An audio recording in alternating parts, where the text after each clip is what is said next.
Welcome to the Crypt of Wax, where we cover the latest metal releases. Today we are talking American black metal band Yellow Eyes with their seventh album, Confusion Gate. Is that how many they've done? Seven? Seven, man. They formed in 2012, or that was when their debut was around. So they've been around the block, man. Yeah, They've been around for some time. yeah. That's Um, still a lot. That's still a lot, though, isn't it? Considering, I mean, obviously we'll get into it. Their sound. It's not like it's there's a lot that goes into it. Do you know what I mean?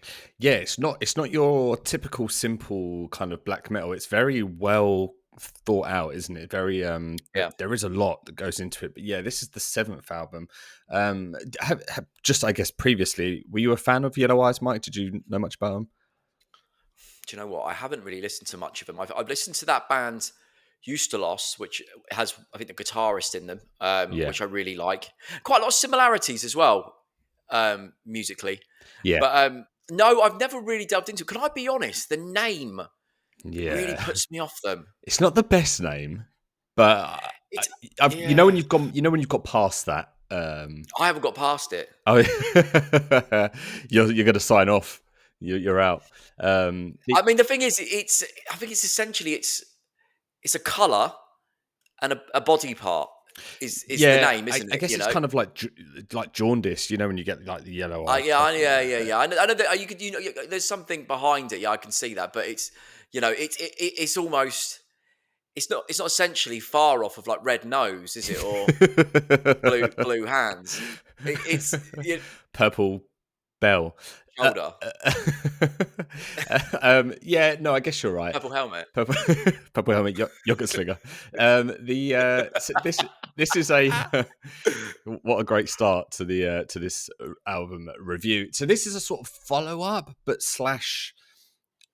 I guess what do they call it? They call it like a It's a companion piece. yeah, companion piece to it was 2023's Masters Murmur, which was like a lot more acoustic, like more ambient sounding. It wasn't Oh, was it? yeah, it wasn't like a black metal record. So I guess you could maybe I guess you're going to count that in their seven, but if in terms of like actual like kind of black metal, then yeah, it doesn't fall into that category. But this is Well, a there's a reference to Masters Murmur, isn't there, on this album? there is, and they actually take a lot of the kind of melodies from that and intertwine it into this. So it's actually quite a Oh, cool, nice. yeah. It's Yeah, actually yeah, I like that. it's really cool. But yeah, I mean, let's just. I want to come straight out, Mike. Hang on, John. Hang on, John. You obviously know this band. Then you've heard stuff by them. Yeah, I really loved Rare Field Ceiling. I thought that was a great album. And I yeah, like you, I was a big fan of Usterlost. Yeah, And it shares, yeah, I think it's one of the because there's brothers in the band, aren't there? right. I think they're the main writing force between for Yellow Eyes, and one of them is in Usterlost, so that's why there's a lot of kind of similarities. But you hear a lot of those Usterlost melodies in Yeah, Yellow Eyes. Obviously, that's just his unique style. But yeah, I was going to say straight off, they have such a unique style. Like their guitar work is, you hear it and you're instantly like, this is Yellow Eyes, and it's such a dissonance and discordant sound overall, but there's so much melody and like so much. Yeah. It's very they're- blended, isn't it? The discord and the melody. it's so intricate as well, isn't it? The guitar work. It's not. Mm. And they're not like a riffy type band. It's not. They're. No, It's quite hard to explain, isn't it? It's very precise and very intricate, but it's such a unique blend of like dissonance and melody. It's really well done, man. there's a lot of layers involved, isn't there, as well? A lot of it, sort of instrumentation and stuff that's kind of weaves in and out of it to kind of add those extra layers. Yeah, there is, and there's kind of a lot of synth and strings sort of added to add that kind of other dimension to their sonics, which I loved, man. I was going to ask you, Mike. Then I guess straight off the bat, like, what are you a fan of this record? Because I guess we haven't really spoke about Yellow Eyes between us. I did. Do you know what? I did enjoy it. I did really enjoy it. I feel like I've only given this a couple of listens, and I think it needs a lot more time than that because it's not one of those albums.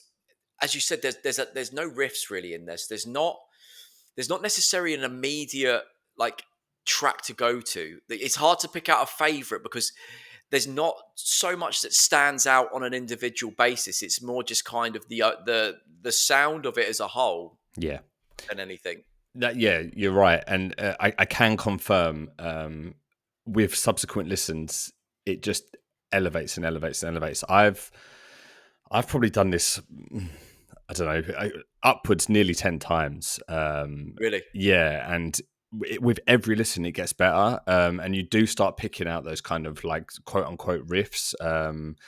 One that comes to mind, track 3, Suspension Moon. The main lead on that, it's so dark, but it has so much personality. It's such a Yeah. cool like lead on that. But do you think, Mike, that there's like such a big influence from like post rock with this? Yeah, you can definitely hear that in there, and like kind of old math type stuff as well. Sort of that early 2000s kind of influence in there too, with that kind of discordant melody sort of thing. There's a lot of that in there. You get, Yeah, I tell you who else that it reminds me of as well. Kralis there's to a point. yeah. I guess if you took away the kind of sci-fi aspect of Yeah, Krallis, you'd be quite near the realm of Usterlost, Yellow Eyes. What um what I liked about this, Mike, there was a sort of like I don't want to say medieval, but there was like a folk sonics that was going on. The album started on, you had this kind of it was like a fantasy medieval sounding like opening, but they sort of played on that throughout, especially with some of the interludes. And there was like, I don't know, it kind of, the atmosphere took me to like this weird, almost like you were on the outskirts of a cult, and there was like yeah. a, like you were kind of listening in on what was going on. It was really emotive. Well, they put, I forget, I feel like they put a nice sort of whimsy in there. Um, and you'd have things like one of the instrumentals, I can't remember which one it was. He had like sheep sort of bleating and stuff in the Yeah. background, and yeah, that kind of thing. I love that aspect of it. I really did. I'm actually quite keen to listen to that accompanying album that's more of an acoustic thing because I loved all those instrumental parts, all the synths and acoustic guitars and things like that. There was some really, really good stuff there, and I enjoyed those aspects Yeah, it was. in their own right. I'm just gonna come out and say it, Mike. And I feel like we say this every week, but Oh, here we thi- go. this could be album of the year contender for me. Really, Yeah, I think it's exceptional, man. I think that it's beyond. There's so much thought that's gone into it, and it's beyond just your basic kind of modern US black metal. It's there's like so many intricacies in the guitar work and the melodies, and the way that they can like flip between like discordance and melody and like ethereal uplifting moments, and then like counteract with like this evil dark overtone is like, I don't know, man. It was, for me, it felt quite special. it is, and they're doing that thing where they're almost jumping between all these moods and stuff within the same riff in places, or Yeah, just that riff contains elements of all of that going on, and it just kind of keeps you in that zone like throughout, so the changes all sound like they make sense. If they want to go more uplifting yeah, from a dark pit, it works because they had an element of upliftingness to the previous riff, even if it was potentially quite dark. And they yeah. also, I thought they had quite nice icy moments in there as well. There was some kind of more traditional second wave black metal in places as well.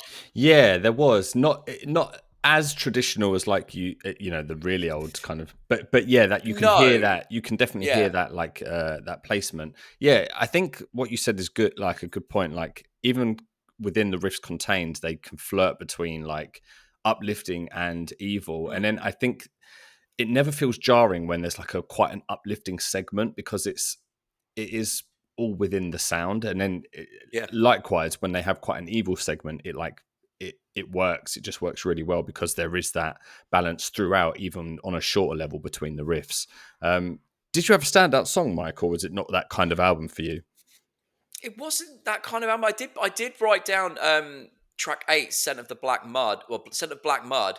I enjoyed that one. That there was. I feel like it's one of those albums where I could pick out maybe a highlight song, different one on each listens, you Yeah, know?